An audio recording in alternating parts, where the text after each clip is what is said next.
들고 은혜로다 찬양드리겠습니다.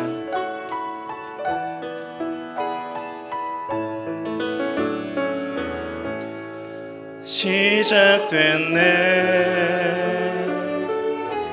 우리 주님의 능력이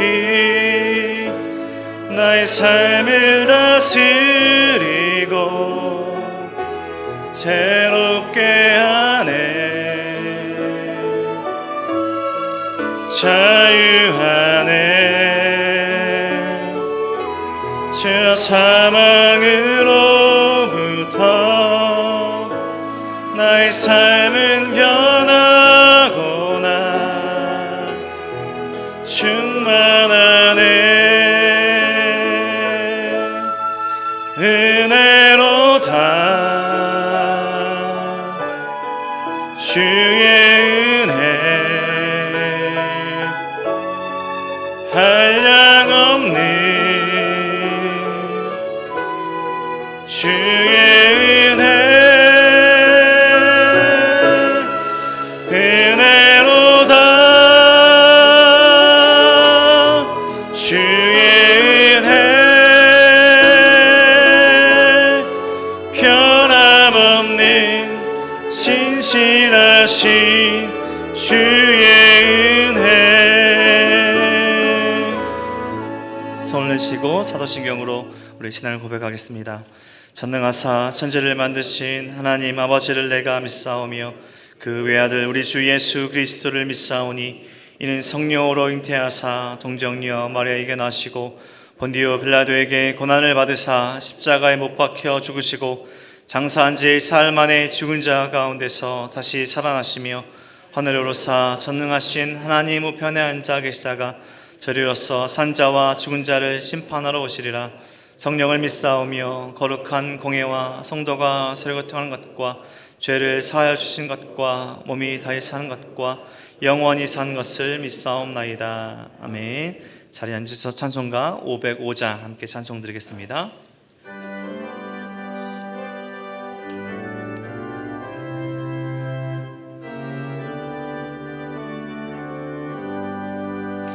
온 세상 위하여 나 복음 전하리.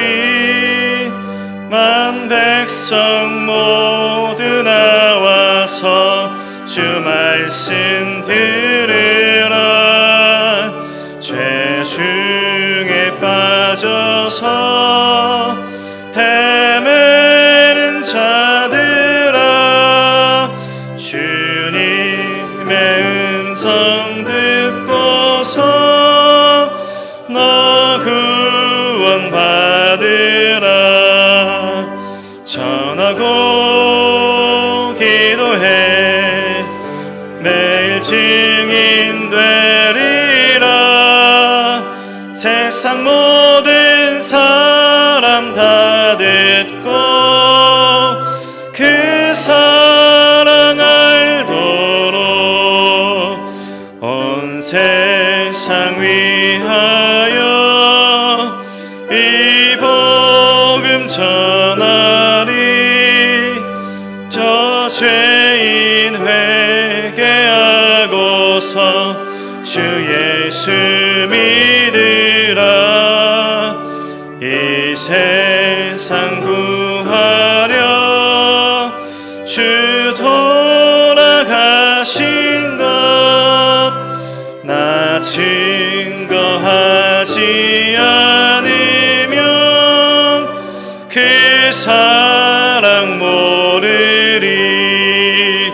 전하고 기도해 매일 증인 되리라.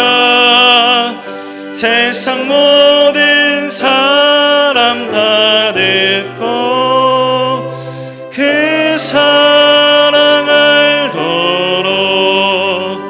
온 세상 위하여 주 은혜 임하니.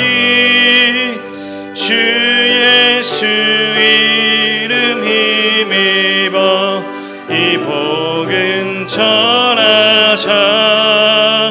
먼 곳에 나가서 전하지 못해도 나 어느 곳에 있든지 늘 기도 힘쓰리 전하고 기도해 매일 증인 되리라 세상 모든 사람 다 듣고 그 사랑 알도록. 아멘. 예배를 위해서 정종식 집사님 기도해 주시겠습니다. 아무것도 염려하지 말고 다만 모든 일에 기도와 간구로 너희 구할 것을 감사함으로 하나님께 아뢰라. 그리하면 모든 지각에 뛰어난 하나님의 평강이 그리스도 예수 안에서 너희 마음과 생각을 지키시리라. 하나님 아버지 감사합니다. 18년 전 은혜의 동산 교회를 세우시고 우리와 함께 해주셔서 감사합니다. 하나님, 지치고 힘든 한 주를 보내고 이 주일을 기다려온 성도들의 이 예배를 기쁘게 받아주시옵소서. 1년의 시간 중에 이제 한 달이 남아 있습니다. 코로나로부터 우리를 지켜주시고 보호해 주시고 함께해 주셔서 감사합니다. 어떠한 환경과 상황 속에서도 하나님의 은혜를 구하는 저희들을 하나님 불쌍히 여기시고 기도하는 간구의 내용을 살펴주시옵소서. 건강과 물질과 관계와 진로의 그 모든 문제 가운데서 하나님의 보호하심과 인도하심을 구합니다. 그 문제를 극복할 지혜와 용기와 강건함을 주시옵기를 간구합니다. 주님의 사랑 안에 우리가 가득 함께할 수 있도록 간구합니다. 우리들이 있는 곳에 주님의 사랑이 넘치기를 기도합니다. 또 간구하기는 주님의 보호하심, 또 주님이 보여주신 그 말씀대로 살기를 몸부림치는 저희들 되기를 간구합니다. 단 한 가지라도 꾸준히 지키고 믿음으로 생활하는 저희들이 되기를 원하고 원합니다.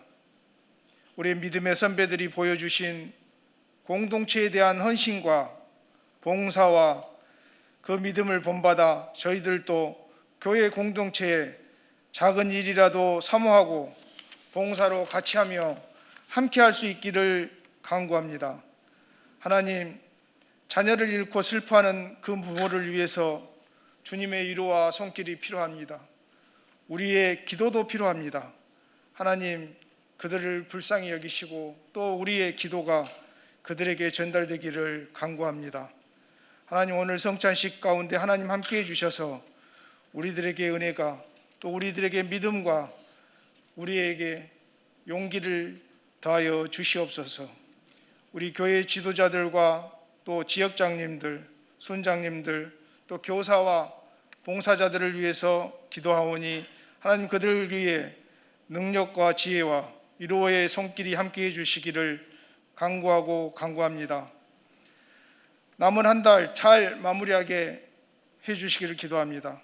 우리의 부족함을 채워주시고 무슨 일에서든지 지혜롭고 삶에는 경건하기를, 관계에는 회복과 사랑이 또 겸손하기를 구합니다. 우리 성도들에게 하나님의 축복과 은혜를 구하오니 우리에 함께해 주시옵소서. 예수 그리스도 이름으로 기도드립니다.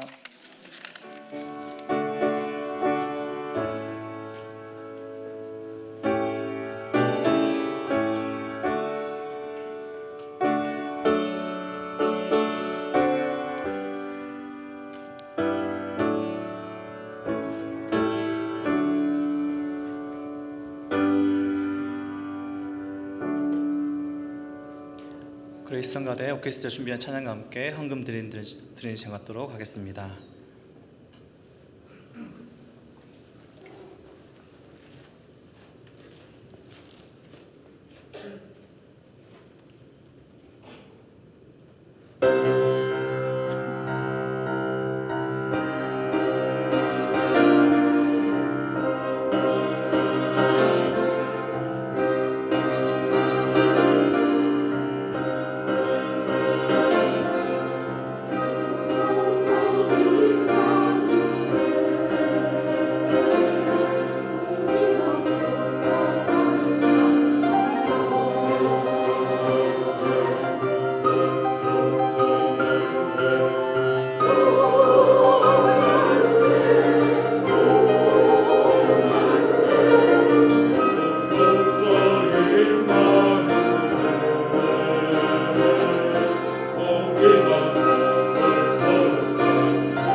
하나님 감사합니다. 크고 놀라우신 은혜와 사랑으로 우리를 감싸주시고 붙들어 주셔서 감사합니다. 하나님의 은혜가 우리를 이 자리에 있게 했음을 고백합니다. 은혜동산교회 18주년 기념 주일까지 인도해 주신 너무나 감사합니다. 앞으로도 주신 사명 잘 감당하며 하나님의 사랑을 이 땅에 잘 전하는 교회 되게 하여 주시옵소서.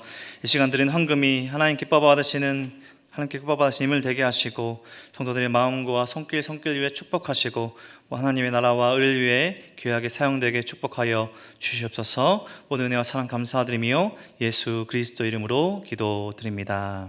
아멘. 교회 소식 전해드리도록 하겠습니다. 교회 광고의 주보 내용이 많은데요, 잘 참고하시고 많은 참여와 기도 부탁드립니다. 오늘은 교회 설립 18주년 기념주일입니다. 그동안 주신 은혜와 사랑을 기억하며 오늘 함께 주일을 감사하며 보내도록 하겠습니다. 오늘은 예배 중에 성찬식이 있습니다. 예수님의 피와 또 살을 또 기념하는 성찬식을 기도로 묵상으로 오늘 함께 보내도록 하겠습니다. 교구 교회별 예배 안내입니다. 3부 예배 시간에 12월 한 달은 2교구 성도님들 함께 모여서 쉐마홀에 모여서 예배 드리도록 하겠습니다. 12월부터 제가 2교구 담당인데요, 모든 2교구 성도님들 쉐마홀에서 함께 뵙기를 소망합니다. 재직 세미나가 돌아오는 수요 기도의 시간에 진행됩니다. 2023년 재직으로 초청 받으신 서리 집사님들, 신임 집사님 포함입니다. 권사님들, 안수 집사님들, 모든 장로님들, 교육자들이 대상입니다. 2023년 서리 집사 명단이 지금 비전 로비에 게시되어 있습니다. 혹시 누락되신 분들 계시면 사무실이나 또 지역장님, 순장님 알려주시면 수정하도록 하겠습니다. 행복 프로포즈가 12월 17일 토요일 오후 3시 그레이스홀에서 진행됩니다. 구글 설문지를 통해서 신청해 주시거나 사무실에 신청서를 작성해 주시고 사무실에 있는 초청장을 초청하신 분께 전달해 주시면 참여 가능하신데요, 마을과 다락에서는 프로포즈를 준비하면서 12월 첫 주, 둘째 주를 행복 축제로 보내면서 다락에 VIP를 초청하는 시간을 갖습니다. 우리 성도들 기억해 주시고 우리 복음 전도의 좋은 기회로 삼으시길 부탁드립니다. 청년부 사부 예배, 주일 예배 장소 변경 안내입니다. 지금 쉐마홀에서 예배 드리고 있는데요, 12월 오늘부터 고청실 쉐마홀 3층에서 예배 드립니다. 사부 예배 시간 변경, 사부 예배 장소 변경된 거 참고해 주시고 성도들 기억해 주시기 바랍니다. 아울러서 순장 모임은 기존 고청실에서 쉐마홀로 변경된다는 거 모든 순장님들 기억해 주시고 순장님들은 쉐마홀에서 함께 모이도록 하겠습니다. 안수집사 원래가 다음 주일 12월 11일 오후 4시에 북카페에 있었습니다. 모든 안수집사님들 참석해 주시길 부탁드립니다. 성구 영신 예배 특송 단원을 성가대에서 모집하고 있습니다. 핸델의 할렐루야를 찬양하는데 우리 성가대에 함께 하실 모든 성도님들 주보를 참조해 주시고 성가대실 또 오영미 집사님께 가주시면 또 참여 가능합니다. 성도님들 많은 참여 부탁드립니다.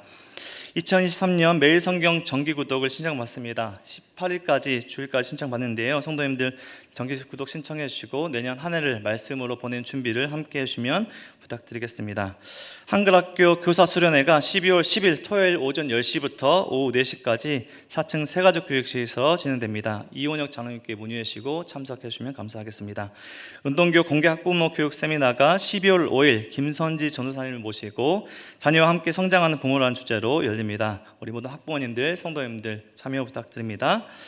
은혜동산교회 부설 어린이집에서 내년 5세, 6세, 7세 신학기 원화를 모집하고 있습니다. 최미경 집사님, 최미경 원장님께 문의하시면 되겠습니다. 남양마을 여3다락에서 선교 기금 마련을 위해서 떡과 미역을 판매합니다. 예배 후에 나가시면 구매가 가능하십니다. 임명입니다. 동산마을 남1다락의 송전지 집사님을, 여3다락의 백순효 집사님을 순장으로 임명합니다. 동산마을 남1다락의 김태호 집사님, 노문규 집사님, 여3다락의 천선미 집사님을 부순장으로 임명합니다.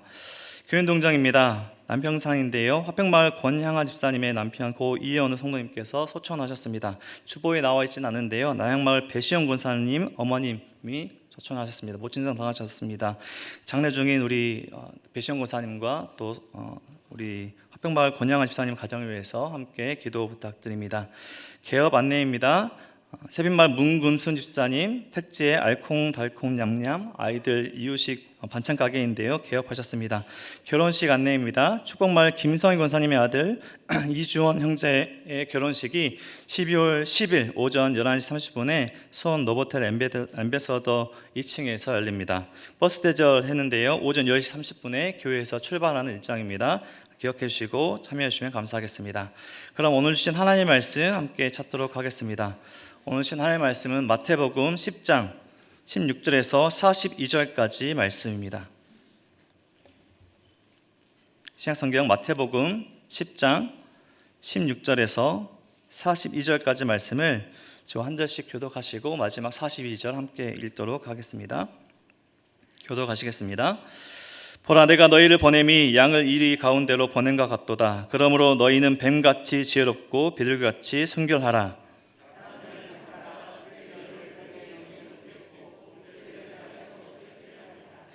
또 너희가 나로 말미암아 총독들과 임금들 앞에 끌려가리니 이는 그들과 이방인들에게 증거가 되게 하려 하심이라.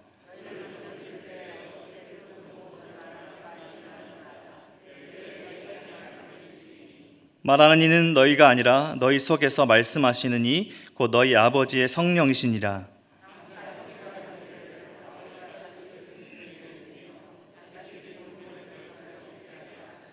또 너희가 내 이름으로 말미암아 모든 사람에게 미움을 받을 것이나 끝까지 견디는 자는 구원을 얻으리라.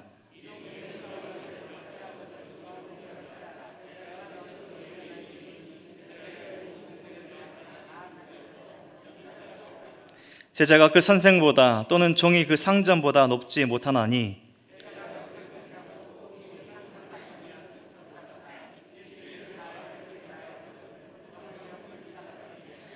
그런즉 그들을 두려워하지 말라. 감추인 것이 드러나지 않을 것이 없고 숨은 것이 알려지지 않을 것이 없느니라.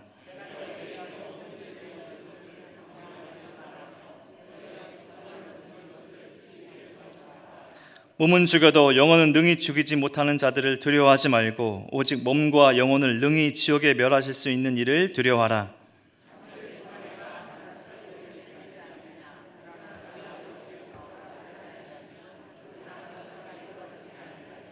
너에게는 머리털까지 다 세신 바 되었나니 누구든지 사람 앞에서 나를 시인하면 나도 하늘에 계신 내 아버지 앞에서 그를 시인할 것이요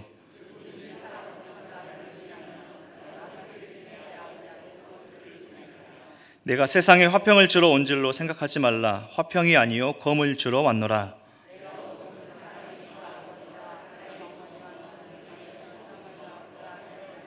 사람의 원수가 자기 집안 식구니라.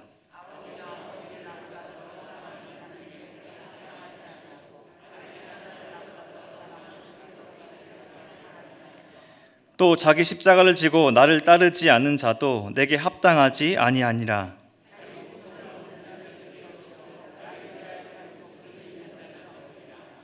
너희를 영접하는 자는 나를 영접하는 것이요 나를 영접하는 자는 나를 보내신 이를 영접하는 것이니라.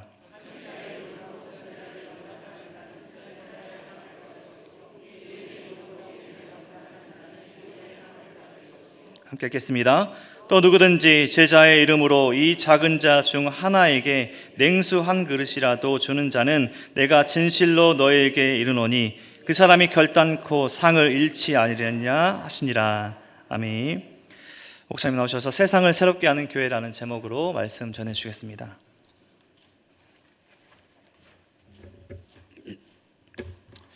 우리가 이렇게 성경을 읽을 때 성경을 펼쳐서 딱 보면요, 구약 성경이 나오고 바로 이어서 신약 성경이 나옵니다.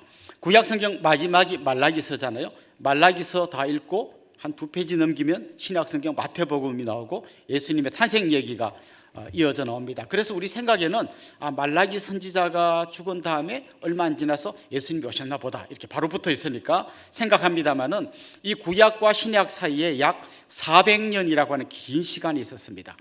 흔히 신구약 중간사라고 부르는 이 400년의 긴 시간 동안 이스라엘이라는 그 나라 안에서는 엄청난 격동이 있었습니다. 그 주변 열강들의 그 틈바구니에 끼어가지고 굉장히 신음하면서 이 400년의 시간을 보냈습니다. 우리가 잘 아는 것처럼 이 구약 성경에 보면 이스라엘이 이제 남북으로 갈라지고 나중에 남유다가 바벨론의 포로로 잡혀가고 나라가 쫄딱 망했습니다. 성전은 불타고 성벽은 무너지고 포로로 다 끌려갔습니다. 갔는데 그 바벨론이라는 나라가 또 페르시아라는 나라에게 전쟁해가지고 졌습니다. 이제 또 페르시아의 포로가 되어 있습니다. 그러다가 고레스 왕 때 이스라엘로 귀환해도 좋다 해가지고 많은 사람들이 이제 예루살렘으로 돌아옵니다.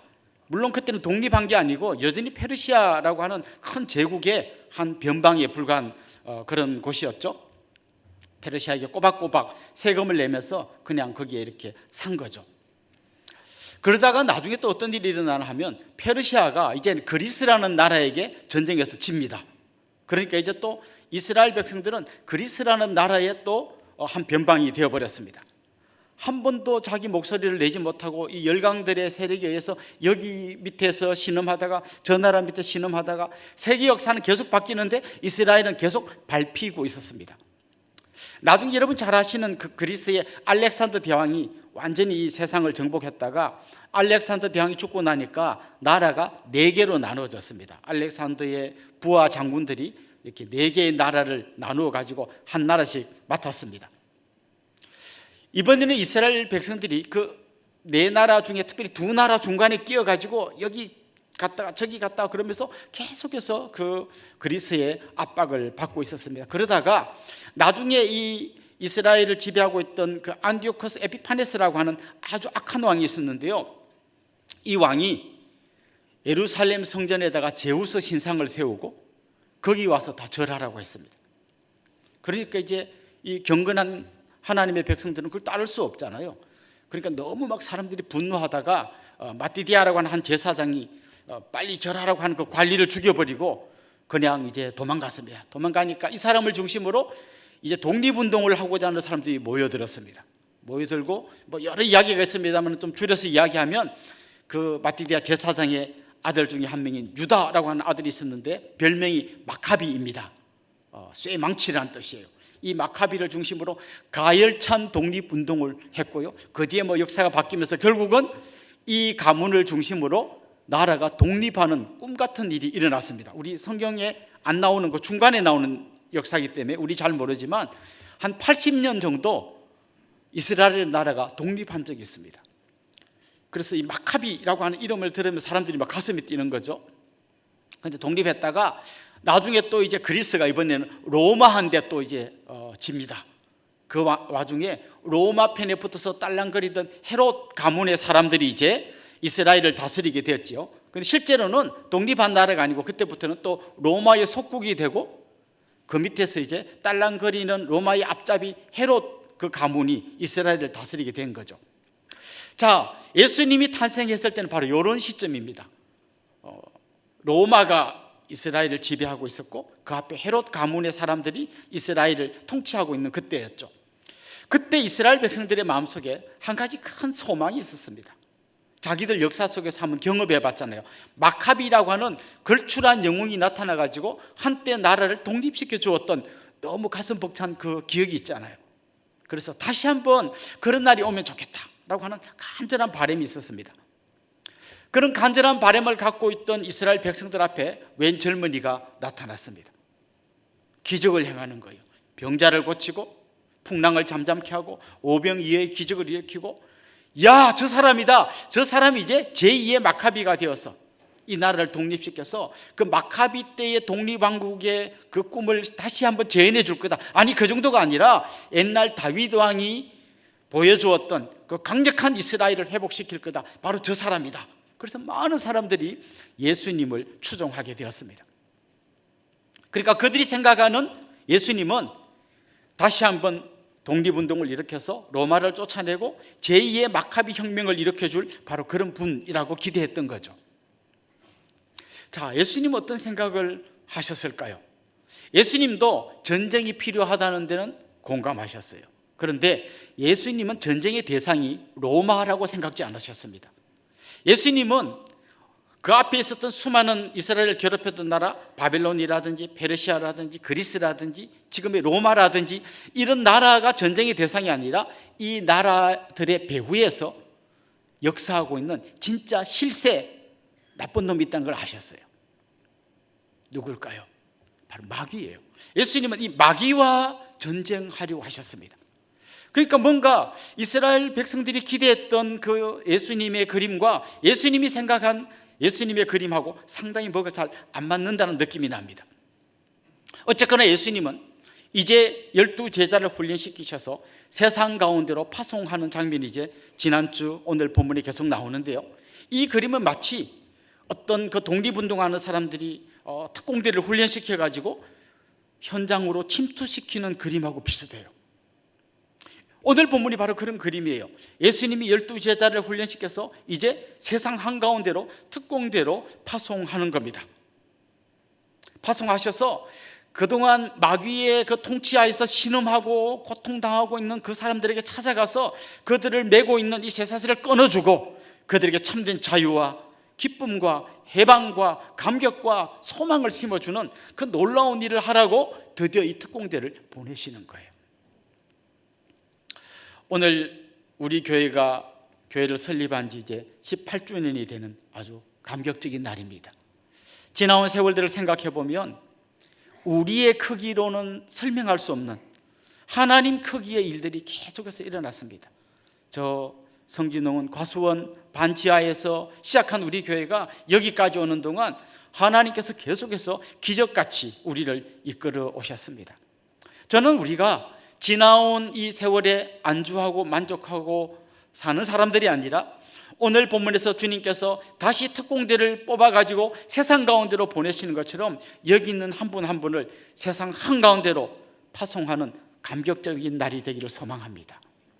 이 중에 어떤 분들은 난 특공대 같은 건 안 하고 그냥 민간인으로 그냥 예수님을 따라다니면서 좀 약간 젠틀한 아주 막 빼먹은 사람 말고 약간 이렇게 착하고 남도 좀 도와주고 상냥하고 그리고 주일날 교회 가는 이런 민간인으로 살고 싶은 분들이 많을 겁니다. 그러나 주님은 우리를 특공대로 세우셔서 보내기를 원합니다.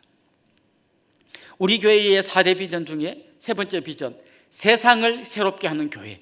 세상을 새롭게 하는 교회는 그냥 우리가 착한 일 좀 하는 그런 게 아니라 이 마귀가 지배하고 있는 수많은 사람들의 삶 가운데로 우리가 들어가서 그 마귀가 묶어놓은 그 쇠사슬을 끊어주고 그 마귀의 세력을 제압하고 정말 예수 그리스도의 피 묻은 복음을 전해서 그들 가운데 참된 자유와 기쁨을 주는 바로 이 일인 거예요. 우리는 그 일을 위하여서 세상 한가운데로 들어가도록 부름받은 사람들이라는 것이죠. 오늘 주님께서는 제자들을 세상 한가운데로 보내시면서 이제 굉장히 중요한 그들이 어떤 마음으로 그 세상 가운데로 들어가야 되는지를 말씀해 주고 계십니다. 몇 가지를 말씀드릴 텐데 첫 번째는 뱀같이 지혜롭고 비둘기같이 순결하라라는 것입니다. 이제 특공대가 진짜 주님의 복음을 들고 세상 가운데로 들어가려면 그들에게 지혜가 필요했어요. 그런데 오늘 본문을 읽으면서 우리가 약간 고개를 갸뚱하는 게 좀 지혜롭고 순결해라 이렇게 하면 금방 이해가 될 텐데 뱀같이라는 말이 마음에 딱 걸립니다. 도대체 뱀같이 지혜롭다는 말은 뭘까? 사실 이 말은 따로 똑 떼놓고 말하면 좀 이해가 어렵습니다. 뱀같이 지혜롭지만 동시에 비둘기같이 순결한 이 두 가지가 합쳐져야만 예수님이 말씀하려고 하던 본 뜻이 전달되는 거예요. 여러분, 뱀 하면 제일 먼저 떠오르는 이미지가 어떤 겁니까? 에덴 동산의 뱀 있죠. 아담과 하와를 완전히 꼬드겨 갖고 넘어지게 만들었던 그 정말 뛰어난 지혜를 가졌던 뱀 생각나죠. 그런데 그 뱀의 지혜는 어떤 건가 하면 뛰어난 지혜이긴 하지만 남을 무너뜨리고 남을 죽이고 남을 어두운 골짜기로 몰아내는 나쁜 데에 쓰여진 지혜이죠. 그런데 지금 주님 말씀하시는 건 뭔가 하면 그런 지혜인 건 맞는데 그걸 나쁜 데 쓰는 게 아니라 비둘기같이 순결한 정말 거룩한 곳에 그 지혜가 사용되어야 한다는 것이죠. 이 말은 뭐 이렇게 설명하면 좀 어려울지 모르겠습니다만은 사실 지금 주님이 원하신 지혜는 어떤 건가 하면 세상의 지혜와는 전혀 다른 주님만이 아시는, 주님만이 걸어가셨던, 주님만이 붙들고 있었던 바로 그 지혜를 가지고 세상 한가운데로 들어가라는 거예요. 그 지혜는 한마디로 말하면요, 십자가의 지혜예요. 세상의 지혜는 이런 겁니다. 누가 지혜롭고 똑똑한 사람입니까? 반에서 공부 제일 잘하는 애. 그럼 공부 제일 잘하는 애는 서울대 가야 됩니다. 서울대 가려면 어떻게 해야 됩니까? 1등급을 받아야 돼요. 1등급 받으려면 내 위에 누구라도 있으면 안 돼요. 나보다 잘하는 애가 있으면 걔가 12시까지 공부하면 나는 2시까지 공부해서 걔를 이기고 내가 1등급을 받아야 나는 서울대를 갈 수 있어요. 그런데 죽어도 안 돼. 막 거의 걔 밑에까지 왔는데 걔를 넘어서지 못해. 그런데 걔가 코로나 걸렸대. 그럼 엄청 기분이 좋은 거예요. 이게 세상의 지혜예요. 세상의 지혜는 누구를 밟아야 돼요. 누구를 죽여야 돼요. 그래야 내가 올라가고 내가 이기는 거예요. 직장에 들어갑니다. 직장에 들어가면 또 평사원 때는 괜찮았는데 위로 올라갈수록 점점 좁아집니다. 임원이 되려면 몇 명 안 됩니다. 유력한 경쟁자 중에 누가 몸이 너무 아파가지고 퇴직을 한대. 요만큼 안타깝고 속으로 이만큼 기뻐요. 이제 내가 유력한 후보가 되는 겁니다. 세상의 지혜는 끊임없이 누구를 죽이고 밟고 이겨먹어야 내가 이기는 이 지혜예요. 유난히 이런 머리가 잘 돌아가는 사람이 있습니다. 어느 줄을 타야 되는지, 누구 손을 잡아야 되는지, 누구에게 선물을 갖다 주고 누구에게 인사를 공손해야 되는지 눈이 반짝반짝 돌아가는 아주 세상적으로 지혜로운 사람이 있습니다. 이들은 뱀같이 지혜롭긴 하지만 비둘기같이 순결한 사람들은 아니에요. 자, 근데 예수님의 지혜는요, 십자가의 지혜라 그랬잖아요. 이건 남을 밟고 죽이고 올라서는 지혜가 아니라 내가 섬기고 발을 씻겨주고 내가 희생하고 마침내 내가 죽음으로써 모두를 살리는 지혜예요. 이렇게 말하면 폼나지만 실제로 그렇게 살면 완전 바보 같은 사람이 되는 거예요. 여러분 회사에 가셔서 남들이 8시에 출근하는데 혼자 7시 반에 출근해서 미리 거기 다 깨끗이 치우고 거기에 좀 따뜻하게 난방도 해놓고 오는 분들 커피도 한 잔씩 대접하면요 되게 고마워합니다. 그렇지만요 여러분이 바빠서 못하면 누군가 이렇게 말할게요. 왜 오늘은 커피 안 줘? 마치 당연히 커피를 그 사람한테 맡겨놓은 것처럼 생각할 거예요. 그때 마음속에 이런 생각이 듭니다. 내가 잘해주니까 나를 쫄로 보는구나, 이런 생각이 들어요. 그래서 한마디로 말하면 주님의 지혜는 세상 사람들이 볼 때 미련한 지혜예요. 눈이 반짝거리고 머리가 잘 돌아가는 사람이 볼 때 빨리 저 라인에 붙어가지고 저기서 딸랑거려야 되는데 이 사람은 우직하게 자기 일만 하고 있어요. 저래 갖고는 진거 못해. 마라톤 경기를 하는데 예를 들면 우리 그리스도인이 1등으로 달렸는데요. 2등으로 달렸는데 1등으로 가는 사람이 엎어졌어요. 아싸 잘 됐다고 내가 추월을 하는 게 아니라 엎어진 그 사람을 일으켜가지고 같이 손잡고 갈 때, 그래서 막 3등이 앞으로 가고 4등이 앞으로 갈 때 저 바보 같은 놈인 거죠. 어리석은 사람인 거죠. 미련한 사람인 거죠. 요때 빡 가면 바로 1등인데 왜 저 앞에 가는 저 사람, 넘어진 사람 붙들고 저 걸어가는 걸까? 아주 바보 같고 멍청한 사람이에요. 그런데 이게 주님의 지혜예요. 고린도전서 1장 18절부터 25절까지 보면 바울이 이런 말을 전해줍니다. 우리 한번 같이 볼까요? 십자가의 도가 멸망하는 자들에게는 어떤 것이요? 미련한 것이요, 구원을 받는 우리에게는 뭐다? 하나님의 능력이라. 기록된 바 내가 지혜 있는 자들의 지혜를 멸하고 총명한 자들의 총명을 폐하리라 하였으니 지혜 있는 자가 어디 있느냐? 선비가 어디 있느냐? 이 세대의 변론가가 어디 있느냐? 하나님께서 이 세상의 지혜를 미련하게 하신 것이 아니냐? 하나님의 지혜에 있어서는 이 세상이 자기 지혜로 하나님을 알지 못하므로 하나님께서 전도에 미련한 것으로 믿는 자들을 구원하시기를 기뻐하셨도다. 유대인은 표적을 구하고 헬라인은 지혜를 찾으나 우리는 뭐라고요? 십자가에 못 박힌 그리스도를 전하니 유대인에게는 그리끼는 것이요 이방인에게는 미련한 곳이로되 오직 부르심을 받은 자들에게는 유대인이나 헬라인이나 그리스도는 같이 읽어봅시다. 하나님의 능력이요 하나님의 지혜니라. 하나님의 어리석음이 사람보다 지혜롭고 하나님의 약하심이 사람보다 강하니라. 사람들이 볼 때는 제일 어리석은 것 같고 바보 같고 미련한 것처럼 보이지만 여기에 진짜 능력이 있다는 거예요. 여기에 진짜 하나님의 비밀이 감춰져 있다는 겁니다. 예수님 당시에 그 열심당원들, 예수님의 제자 중에도 시몬이라는 제자가 열심당원 출신인데요, 이 열심당원들은 품에 단금을 품고 다녔어요. 언제든지 친 로마 세력들 걸리기만 하면 내가 한 방에 찔러 죽이겠다. 이런 사람들은 백성들의 열렬한 박수를 받았어요. 저 길만이 우리가 독립하는 길이고 저게 바로 제2의 마카비 혁명을 일으킬 수 있는 비결이라고 믿었어요. 그리고 예수님이 그런 일을 해주기를 기대했습니다. 그런데 예수님은 전혀 다른 방식으로 사시는 거예요. 마지막까지 기대를 저버리지 않고 예수님이 예루살렘에 들어올 때 호산나 다윗의 자손이 우리를 구원하소서 막 외쳤지만 결국 예수님이 무기력하게 잡혀가서 재판받는 거 보고 사람들 마음이 다 돌아서 버렸어요. 십자가에 못 박아 버려라. 아이, 우리가 사람을 잘못 봤구나. 다 돌아섰어요. 그러나 이 십자가 안에 진짜 예수님만이 갖고 계신 놀라운 지혜가 담겨 있었던 거예요. 한 알의 밀알이 썩어져야 거기서 100배의 결실이 맺히는 거예요. 한 알 그대로 있으면 전혀 열매가 맺히지 않는 겁니다. 그래서 예수님이 죽으신 그곳에서 수많은 생명들이 다시 살아나는 감격의 역사가 일어났던 겁니다. 이게 바로 예수님의 지혜이고 이게 바로 십자가의 지혜입니다. 좀 전에 제가 여러분 특공대가 돼서 세상 가운데로 들어가서 하면 막 눈에 살기가 들면서 막 누구든지 핍박하기만 해봐 내가 막 확 그냥 막 이런 특공대를 생각하면 안 됩니다. 이건 세상의 지혜예요.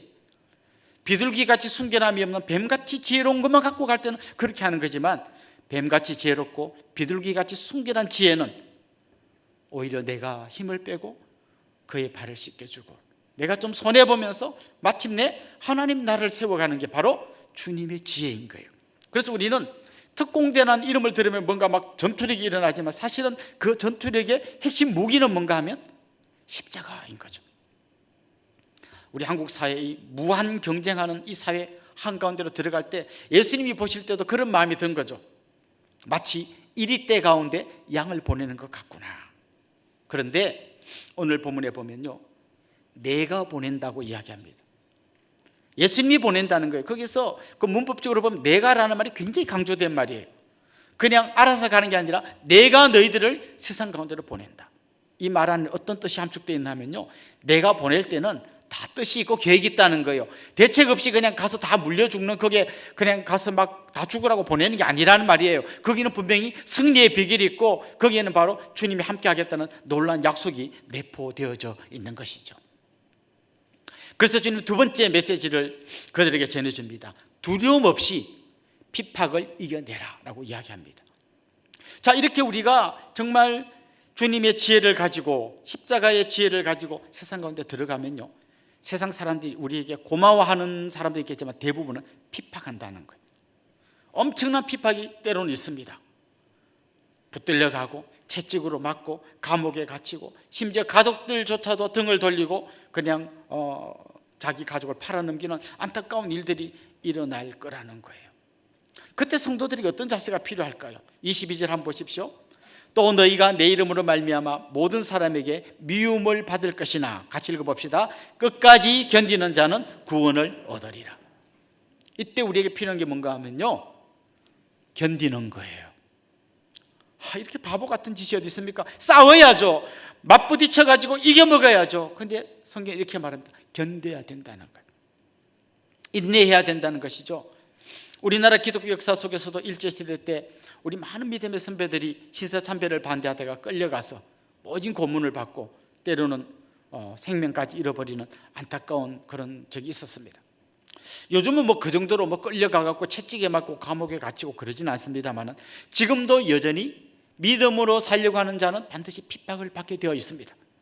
어쩌면 여러분 중에서 오늘 교회에 오는데 가족들의 눈치를 엄청 보며 그냥 평소보다 훨씬 막 오바해서 친절하면서 막 그냥 살살살살 구슬러 놓고 겨우 빠져나온 분들이 있을 거예요. 그리고 예배 시간이 조금만 길어지면 또 집에 가서 무슨 일이 날까 봐 불안해하는 분들 여기 계실지 모르겠습니다. 또 아니면 회사 같은 데 갔을 때 그냥 굉장히 좀 무지한 광신도 집단에서 온 사람들 취급을 받는 분들도 있을 거예요.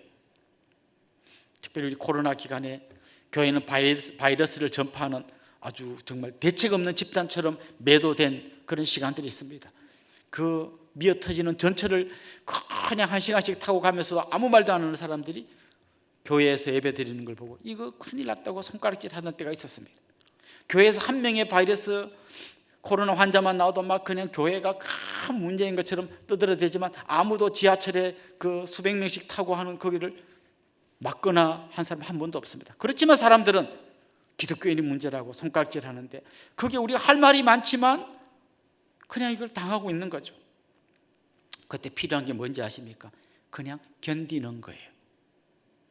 몇 년 전에 그런 책 제목의 책이 나왔는데요, 미움받을 용기. 저는 우리에게 그 용기가 필요한 거죠. 미움받을 용기가 필요한 거죠. 핍박받을 용기가 필요한 거죠. 심지어 우리가 끌려가 가지고 재판을 받을 수도 있는 그런 시대 올지도 모릅니다. 우리 시대에. 그런데 주님 이렇게 말씀하십니다. 가서 내가 무슨 말할지 그런 고민하지 마라. 성령께서 할 말을 다 기억나게 해줄 거다. 생각나게 해줄 거다. 다시 말하면 주님은 혼자 우리를 그냥 내던진 게 아니라 성령께서 우리와 동행하시면서 생각나게 하고 용기를 주고 우리 손을 붙들어주고 위로해주고 함께해 주신다는 거죠. 그러면서 주님이 이렇게 말합니다. 그들은 우리의 몸은 죽여도 영혼은 죽이지 못한다. 몸은 죽여도 영혼은 죽이지 못한다. 우리 기독교 역사에 보면 수많은 순교자들이 있습니다. 어떤 사람은 화형당하고 어떤 사람들은 그냥 물에 빠뜨려서 죽임을 당하고 어떤 사람은 목 베어 죽고 십자가에 달려 죽고 수많은 사람들이 순교당했지만 그들이 할 수 있는 것은 몸을 죽이는 것까지예요. 그들이 영혼까지 죽일 수는 없었습니다. 영혼까지 죽일 수 있는 분은 하나님이십니다. 오히려 하나님은 핍박하고 환난을 주었던 그들을 마지막 심판날에 영원한 지옥불에 던질 것입니다. 그들이야말로 진짜 영원한 심판을 받는 겁니다. 그래서 우리는 이런 공식을 갖고 있어야 됩니다. 진짜 두려워할 분을 두려워하면 두려워하지 않아도 될 사람을 두려워하지 않을 수 있다. 누군가 나를 죽이면 몸은 죽겠지만 내 영혼은 오히려 천국에서 해같이 빛날 것이다. 이런 담대함 있는 사람은요, 모든 두려움을 이길 수 있습니다. 죽는 게 안 무서운 사람은요, 무서울 게 하나도 없어요. 지금 못하면 어떡하지? 못하면 못하는 대로 살면 되지. 서울대 못 가면 어떡하면 되지? 대학 못 가면 그냥 취직해서 또 열심히 주님 뜻대로 살면 되지. 세상에 두려울 게 하나 없습니다. 그런데 진짜 두려워할 분을 두려워하지 않으면 두려워하지 않아도 될 걸 계속 두려워하면서 걱정하고 근심하고 고민하고 그러다가 끝까지 갑니다. 사랑하는 성도 여러분, 몸은 죽여도 영혼은 죽이지 못할 그들을 두려워하지 마십시오. 오히려 우리 몸과 영혼을 살리기도 하고 죽이기도 하시는 하나님 한 분만 두려워하십시오. 그때 여러분의 마음속에 담대함이 있을 것이고 세상을 이길 힘을 갖게 될 것입니다. 주님이 이런 말씀하십니다. 삼체 2마리가 한 아사리온이 팔리지 않느냐? 이 아사리온이라는 건 동전의 단위인데요, 16분의 1 데나리온입니다. 한 데나리온이 노동자 하루 품삯이에요. 그럼 16분의 1 데나리온은 노동자 품삯을 한 10만 원으로 치면 한 3,000원, 2마리가 6,000원 정도 나오니까 한 마리 한 3,000원 정도 되는 참새 이야기를 하는 거예요. 그냥 3,000원 주고 사고 팔고 하는 그 참새조차도 하나님이 허락하지 않으면 절대 땅에 떨어지지 않는다. 하물며 너희겠느냐? 너희가 참새보다 못하겠느냐? 이렇게 존귀한 너희를 내가 그냥 쉽게 그렇게 막 내팽개치겠느냐? 나는 끝까지 너희를 붙들고 갈 것이다. 이렇게 주님 말씀해 주시는 것이죠. 핍박을 두려워하지 말고 승리하라고 말씀하십니다. 마지막으로 주님은 세상 한가운데로 나아가는 제자들을 향해 또 세상 한가운데로 나아가야 되는 우리들을 향해서 이렇게 말씀합니다. 최후 승리를 바라보라. 이렇게 말씀하십니다. 지금 제가 세상 가운데로 나가서 막 십자가 지고 고난받고 막 핍박당하고 그래도 참고 그러면서도 그리스도의 지혜로 십자가의 죄로 남을 섬기고 희생하고 막 이런 얘기할 때 참 고달픈 삶이 기다리고 있구나 이런 생각을 하실지 모르겠습니다. 그래서 그냥 주님 저는 특공대 안 하고 민간인으로 좀 멀리 떨어져 갈게요. 그냥 주일날 잘 나올게요. 그까지예요 제가 할 수 있는 건. 이렇게 말씀하는 분이 있을지 모르겠습니다. 주님께서 예상하시고 이런 말씀을 주셨습니다. 38절 39절 같이 읽어봅시다. 또 자기 십자가를 지고 나를 따르지 않는 자도 내게 합당하지 아니하니라. 자기 목숨을 얻는 자는 잃을 것이요 나를 위하여 자기 목숨을 잃는 자는 얻으리라. 얼마나 놀라운 역설인지 몰라요. 이렇게 자기 목숨을 지키려고 하는 자, 그는 결국에는 잃게 될 것이고 오히려 자기 목숨을 잃는 걸 두려워하지 않고 주님의 십자가를 지고 가는 그 사람은 오히려 생명을 얻게 될 것이라는 놀라운 역설적인 진리를 말씀해 주신 것입니다. 사실 오늘 뒤에 나오는 말씀은 굉장히 난해한 구절들이 너무 많아서 이 시간에 다 설명하기는 좀 어렵습니다만은 사실 주님이 하시는 말씀을 가만히 보면요, 이게 곧 된다는 말인지 아니면 주님이 재림할 때 된다는 말인지 굉장히 혼동스러워요. 너희가 이 유대인의 말을 다 돌아다니기 전에 내가 올 것이다, 곧 되는 거구나 했는데 또 어떤 건 보면 마지막 날에 상을 줄 것이라는 말씀이 나오면서 도대체 이게 주님 재림할 때 된다는 건지 바로 된다는 건지 막 혼동스러워서 학자들마다 다양한 의견을 내놓습니다. 그런데 저는 이걸 이렇게 설명하고 싶습니다. 겹쳐져 있는 산. 여러분 산을 보면요, 이렇게 앞에 앞산이 있고 그 뒤에 뒷산이 이렇게 보입니다. 그래서 우리가 생각할 때는 앞산 바로 뒤에 뒷산이 있구나 이렇게 생각합니다. 그런데 실제로 가보면 이만큼 떨어져 있어요. 근데 멀리서 보면 마치 이렇게 있는 것처럼 보여요. 성경에 있는 많은 예언들이 이런 식으로 예언을 합니다. 마치 요때 다 이루어질 것 같고 요 이야기는 바로 붙어 있는 것 같지만 실제로는 이만큼 떨어져 있는데 붙어 있는 것처럼 이야기할 때가 많은 거예요. 그래서 마치 금방 일어날 이야기 같기도 하고 또 주님 재림 때 일어날 이야기 같기도 한데 지금부터 시작되지만 주님 재림할 때 완성되는 이야기를 하고 계시는 거예요. 좀 요약해서 설명하자면 이런 거죠. 지금 눈앞에 닥친 환난 요것만 보면 우리가 제일 바보 같은 삶을 사는 것 같지만 주님 재림하시는 긴 그림에서 보면 잠깐 고생하고 우리는 영원한 영광을 얻게 된다는 것을 주님이 말씀하고 있는 거죠. 바울도 그런 이야기 하지 않았습니까? 현재 우리가 당하는 고난은 장차 우리에게 나타날 영광과 좋게 비교할 수 없도다. 우리 지금 눈앞에 있는 고난을 두려워서 이거 피하려고 하다가는 오히려 우리 생명을 잃게 되지만 지금의 고난 가운데서도 주님 붙들고 당당하게 걸어가는 그 사람은 마침내 놀라운 승리의 주인공이 될 거라는 거예요. 우리만 그런 게 아니라 우리를 도와주는 소자 한 명에게 냉수한 것이라도 대접하는 우리를 도와주는 사람들까지 주님께서 챙겨주시고 상을 주시겠다는 약속을 하셨습니다.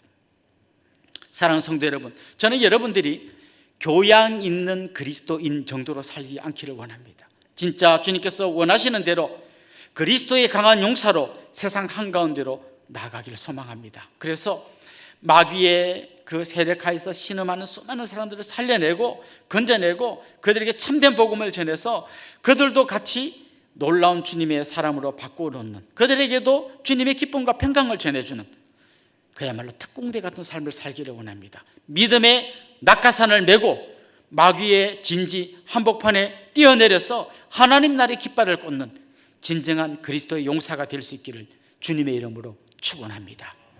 우리 한번 합심해서 통성으로 기도하면 좋겠는데요, 두 가지 제목으로 같이 기도하면 좋겠습니다. 하나님, 우리와 함께 해주십시오. 하나님, 우리 가운데 찾아와 주십시오. 특별히 그냥 착한 그리스도인, 교양 있는 그리스도인이 아니라 그리스도의 강한 용사로 살게 해주시고 세상 한가운데로 담대히 들어가게 해주십시오. 그런 제목으로 기도하면 좋겠고요, 또 이제 이어질 성찬식 가운데 하나님 찾아오셔서 은혜로 역사해 주시고 그리스도께서 임재하셔서 놀라운 하나님의 은혜를 경험하게 해주십시오. 기도하면 좋겠습니다. 우리 성찬위원들은 다 앞으로 나오시고요, 같이 한번 합심해서 통성으로 기도하겠습니다. 하나님 아버지, 오늘도 우리 가운데 찾아와 주셔서 말씀으로 깨닫게 해주시고 깨우쳐 주시니 감사합니다. 교양 있는 그리스도인으로 사는 것이 아니라 진짜 주님의 특공대로 부름받은 우리가 세상 한가운데로 담대히 나아가 하나님 나라의 깃발을 꽂을 수 있도록 은혜를 베풀어 주옵소서. 지난 18년 세월 동안 우리와 함께 해주셨던 주님, 다시 세상을 새롭게 하는 교회라는 이름을 가지고 나아갈 때 하나님, 우리는 약하고 부족하고 힘이 없사오니 우리를 홀로 버려두지 마시고 주님께서 우리와 함께하여 담대하게 세상 가운데서 승리의 삶을 살 수 있도록 은혜 위에 은혜를 더하여 주시옵소서. 사랑하는 주님의 백성들 한 사람 한 사람을 붙들어 주시고 때를 따라 돕는 풍성한 은혜를 내려 주옵소서. 특별히 성찬식에 참여하고자 합니다. 하나님, 이곳에 임재하여 주시옵소서. 예수 그리스도의 임재를 경험하는 너무나 복된 성찬식이 되게 하여 주옵소서. 코로나 이후 오랜 세월 동안 우리가 이 성찬의식 거행하지 못했는데 오늘 감격적으로 다시 성찬의식을 거행합니다. 주님, 사랑하는 우리 모든 성도님들의 가슴 속에 십자가의 은혜와 부활의 영광이 충만케 하여 주옵소서. 주님의 죽으심과 부활에 동참하는 감격적인 성찬식이 되게 하여 주옵소서. 하나님 아버지, 지난 18년 동안 우리를 지켜주시고 우리 크기가 아닌 하나님 크기의 놀라운 역사를 일으켜 주시니 감사합니다. 우리 안에 이 기쁨과 감격이 충만케 하여 주옵소서. 기도합니다. 이제 그냥 평범한 교양 있는 그리스도인으로 사는 것이 아니라 주님의 강한 용사가 되어 세상 한가운데로 담대히 나아갈 수 있도록 은혜 내려 주옵소서. 이제 하나님 성찬식을 거행하려고 합니다. 주님 오셔서 함께하여 주시고 성찬에 참여하는 모든 사람 가운데 그리스도의 임재가 경험되는 귀한 역사가 있게 하여 주옵소서. 감사하고 예수님의 이름으로 기도드리옵나이다. 아멘. 저를 잠깐 주목해 주시면 좋겠습니다. 지난 한 주 동안 생일이었던 분, 또 결혼 기념일이었던 분, 우리 이런 분들 한번 축하하고 환영하면 좋겠습니다. 한번 손 들어볼까요? 지난주가 생일이었습니다. 네, 저쪽에 우리 집사님 계십니다. 또요. 오늘 혹시 우리 교회 처음 오신 분도 한번 같이 손 들고 환영하면 좋겠습니다. 예, 우리 이분들 주님의 이름으로 환영하고 축복하겠습니다. 아주 먼 옛날, 아주 먼 옛날 하늘에서 당신을 향한 계획 있었죠. 하나님께서 바라보시고 좋았더라고 말씀하셨네. 이 세상 그 무엇보다 귀하게 나의 손으로 창조하였노라.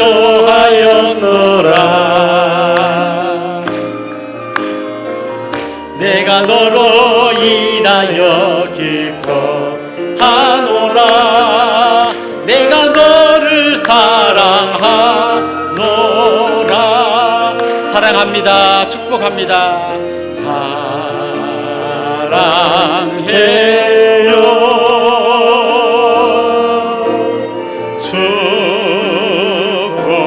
축복해요.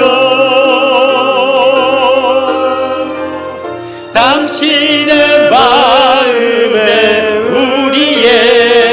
우리의 사랑을 모아드립시다. 사랑을 드려요.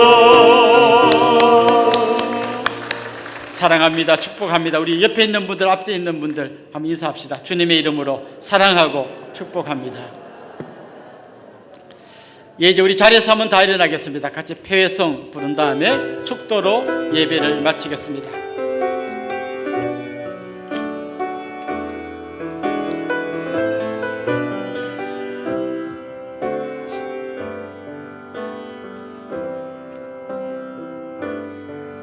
주를 바라봅니다.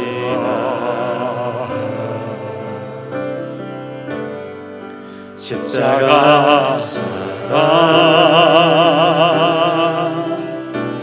나를 구원하시고 자녀 삼아주신 은혜 놀라운 은혜 기쁨과 감격으로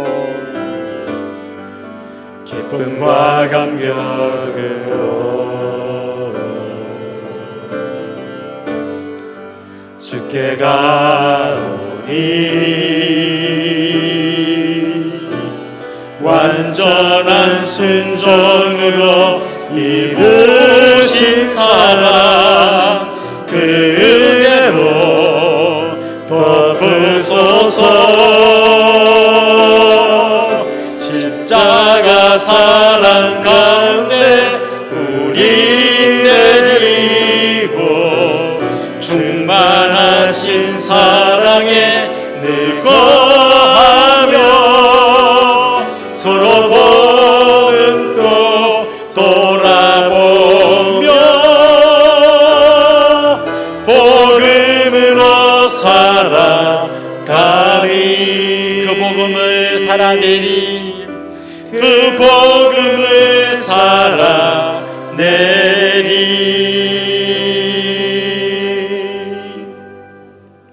우리 주 예수 그리스도의 은혜와 하나님 우리 아버지의 극진하신 사랑과 성령님의 감화, 감동, 위로, 교통, 충만하심이 사랑하는 주님의 백성들과 그 가정 위에 이제로부터 영원토록 함께 있을지어다. 아멘.